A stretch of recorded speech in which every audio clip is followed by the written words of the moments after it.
and welcome to this oil painting time-lapse of this painting. I do hope you enjoy it. Unfortunately, my painting is drying at the moment, so it does exist. It is coming up in a moment.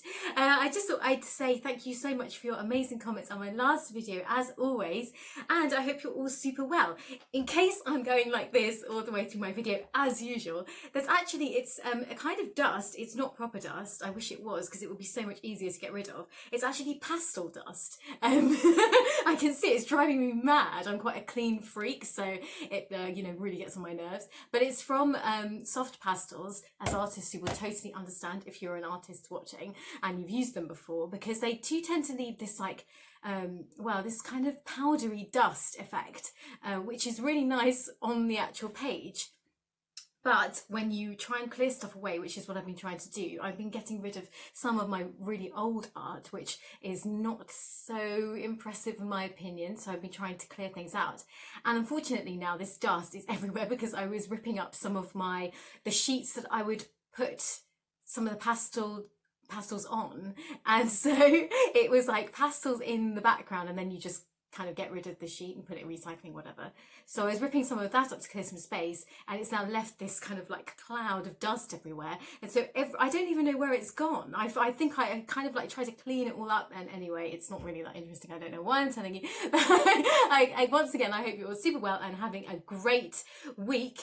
I also thought I'd talk about something that's really interesting that was in the news just recently, and that is the Renaissance painting that was found a little while ago now, actually, and it's finally sold at auction. I think it sold for something like 24 million euros, and somebody found it in their kitchen, which is absolutely amazing. I mean, I never find things in my kitchen except for like half a crisp or something, and nothing that exciting. And what's so incredible is this lady had this painting basically above her cooker for several years, and I think she it was passed down through the generations, but I don't quite know how she managed to acquire it from so many generations, because I believe it's a 13th century painting, so that's quite some time. That's quite a lot of generations, right?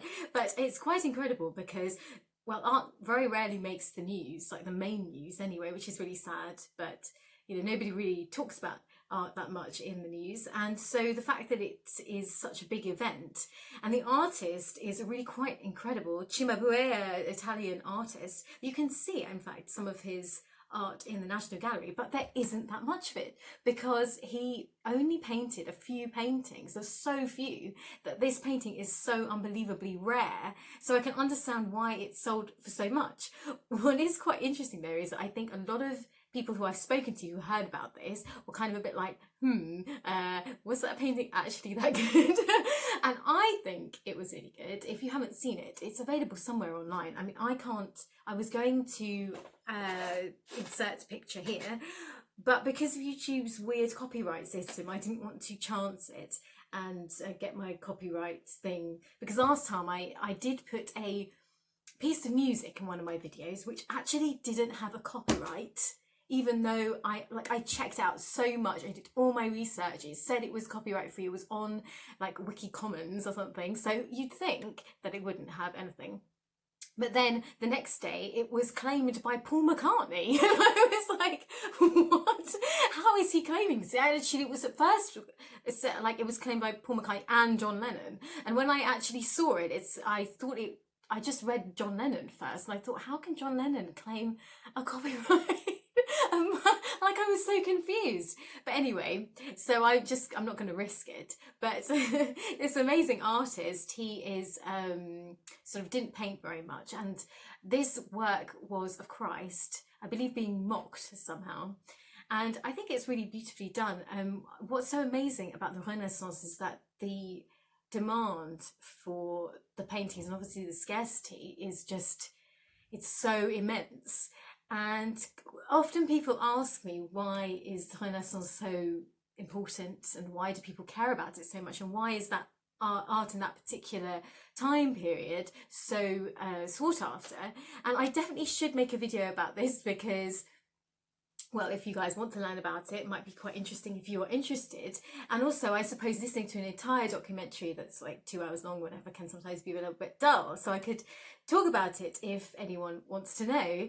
I suppose I could summarize very quickly that any art movement in art history often is a reaction or something better, or something improved than the movement before. Sometimes it's just different and just new. And with the Renaissance, it was very much this total change from the Middle Ages. And if you look at Middle Age art in the Middle Ages, you can often see that it has quite a flat appearance.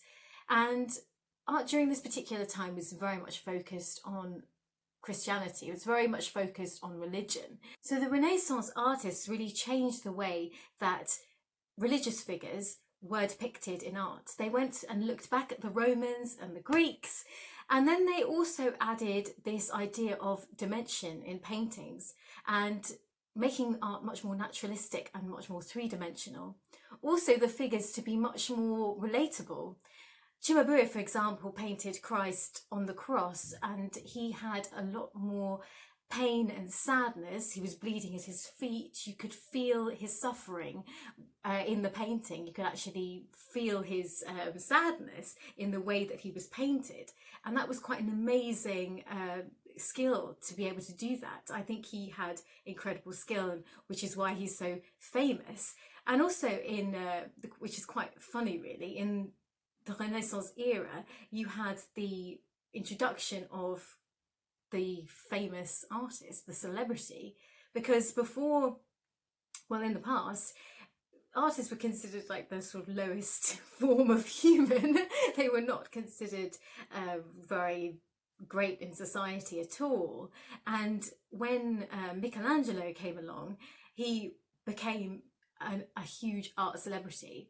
He was considered by the art historian Vasari, who was considered to be one of the first art historians. He was actually called like a god. You know, he was presented in this way of, this is somebody who has such incredible skill and has reached this level of perfection that no artist can emulate him, and he is, you know, of this amazing status. And as you can imagine, artists not having status before that, this was this enormous revelation at that time.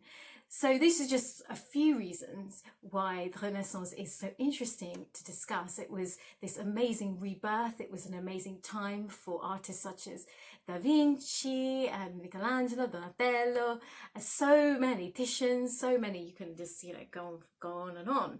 And of course they had incredible patrons, but they also had incredible opportunities in the way that we would never imagine at this time. You know, artists would never have an opportunity to paint the insides of some incredibly beautiful churches. But then there was so much development in architecture. Artists were actually in demand. They had the greatest opportunities and they could select the greatest artists at that time. So that's just like a tiny insight into the Renaissance and why it's so amazing. Going from talking about paintings of Christ, here is a painting of a toad. quite a different scenario. I have been desperate to try and improve my painting of more fantasy characters, and specifically characters that I don't paint, so sort of animals, and I adore anthropomorphic art. So, you know, animals as people. I don't know why I've always been fascinated by this. I think it's probably because I feel that so many animals have human characteristics. I had a cat back in the day. I don't have one anymore, unfortunately, but she was really incredible. And when I got her, it was quite funny because she didn't actually have, I'm not going to say she didn't have that much of a personality, but personality was very different. She was from a rescue home, and she didn't really know how to interact with humans because she'd had such a hard time. She'd been, you know, abused and things by her owner, which has sort of been kicked around really, which is terrible. And so to her, human interaction was not especially nice human interaction was not a common thing. So I believe that she didn't know how to express herself, if you like. And then as I got to know her as a cat, as we got to know her, I suddenly started to realise that she had a lot of characteristics that were so similar to human behaviour. It was not only her anxiety that was quite often triggered by certain things. She, for some reason, hated certain people. I'm not going to mention any names, but she sort of detested certain people, and I think she had some kind of almost like another sense where she was able to perceive people who were not necessarily even going to have her best interest, but people who were not nice. She was actually quite able to perceive a bad human trait, and I think that that was very incredible. But also I feel like as humans we are able to do that as well. I think maybe perhaps she was even more perceptive than humans, I don't know. But yeah, so this idea that animals can have these human qualities has always been fascinating to me. I think it works so well in art.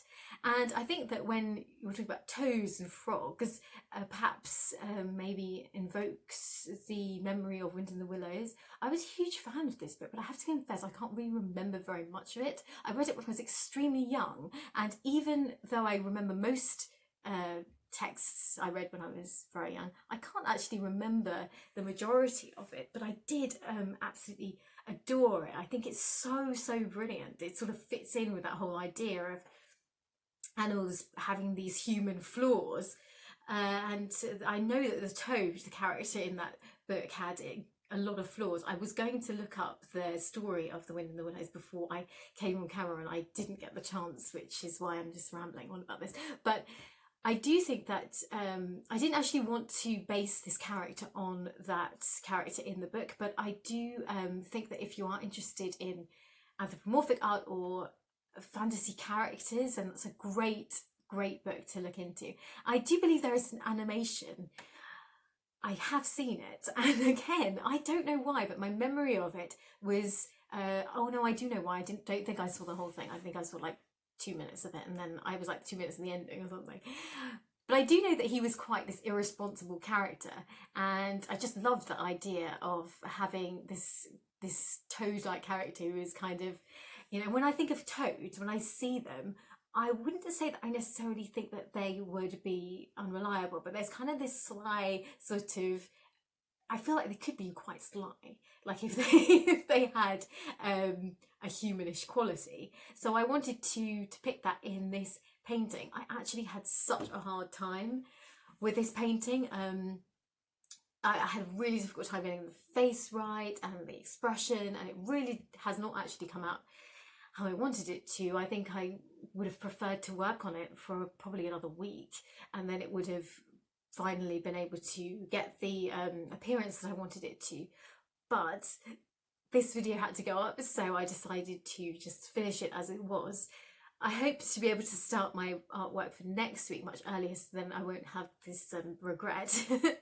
So anyway, I do hope you enjoy this video, and thank you for subscribing and for your nice comments, and let us begin this toad painting.